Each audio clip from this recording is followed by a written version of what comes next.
Well, let's bring you the very latest on what is happening in Port St. John's in the Eastern Cape. Only one word to describe it, a disaster. Thunder and lightning and very heavy rain has been hammering the city, but it's not the biggest issue. There's been a huge overnight landslide. Also, I believe that lightning has resulted in injuries, I believe. But let's find out exactly what's happening in the area. This morning, I'm joined by Mayor Nomvuzo Mlombile-Cingo for an update on this. Mayor, good morning to you. I appreciate your time. First of all, let's just start with this landslide. Are you able to tell me if that is confirmed? Did that happen?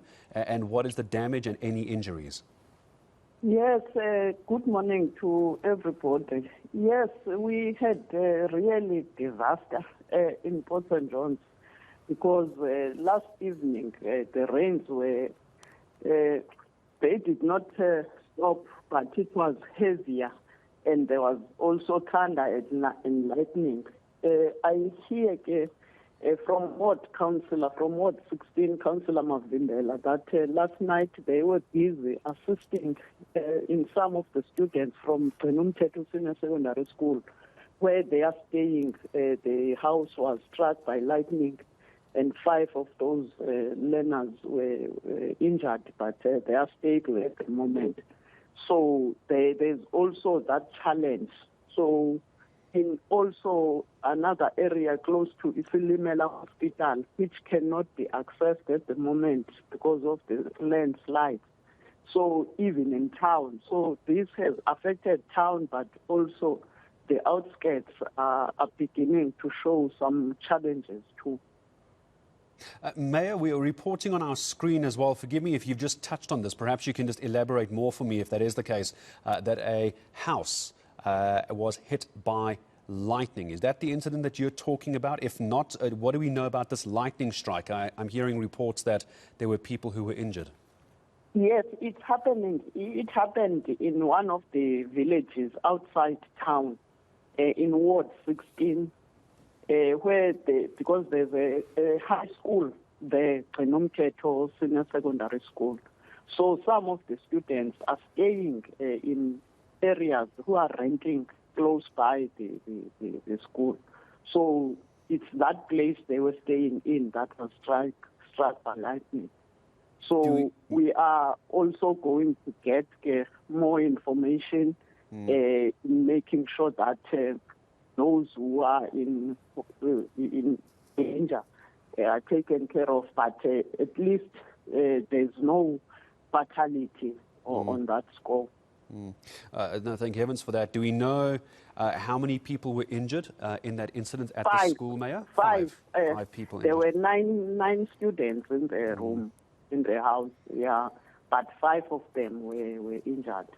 I'm going to ask you about what support the area needs in a moment from provincial government and national government. But before I get to that, Mayor, I understand that you're not a meteorologist, but can you give me a sense, are you expecting even more worse or more bad weather for the rest of the day? Is it going to get even worse? Yes, there is a possibility because the weather has not cleared well, though it has stopped raining now. But you can see that it's bad. But I'm still going to talk to the weather people because what I saw in the warning, it was around Dujwa and other areas now. But Port St. John's is unpredictable at times because we have rain that comes from the sea. So it's not yet a clear weather at the moment.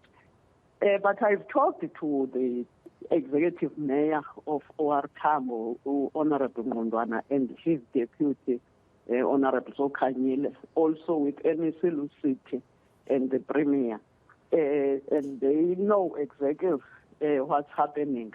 The Premier promised to send one of the MECs down this morning.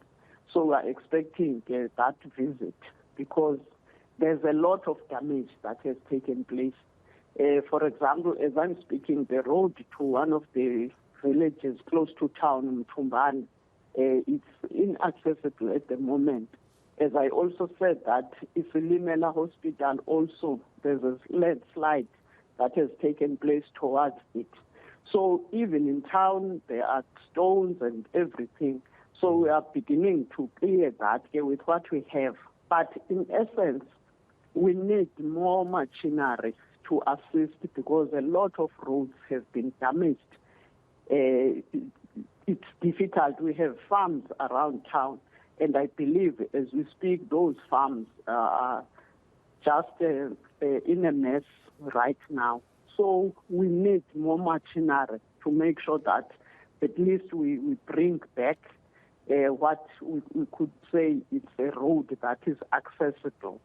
And later on, we need to make sure that roads are done.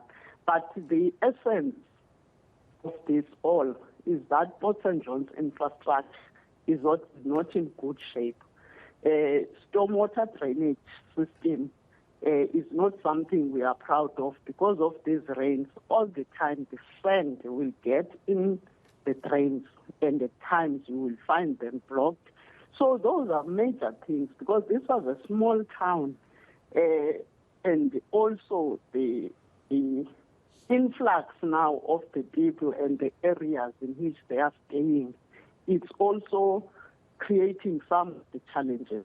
So a sort of relocation for some of them, it's something that people need to understand, that it has to happen to take them to a safer ground. Move them away from the flood areas and to higher ground, I imagine, is going to be the big focus, at least for the moment. May I thank you very much indeed. As you say, MEC expected to be in the area a little bit later this morning trying to assess the damage, but it looks like roads in and around the Port St. John's area completely closed off at the moment because of that heavy rain overnight, confirming there was a landslide as well. Thankfully, no fatalities in any of these incidents in Port St. John's, and also confirming for us was the mayor of Port St. John's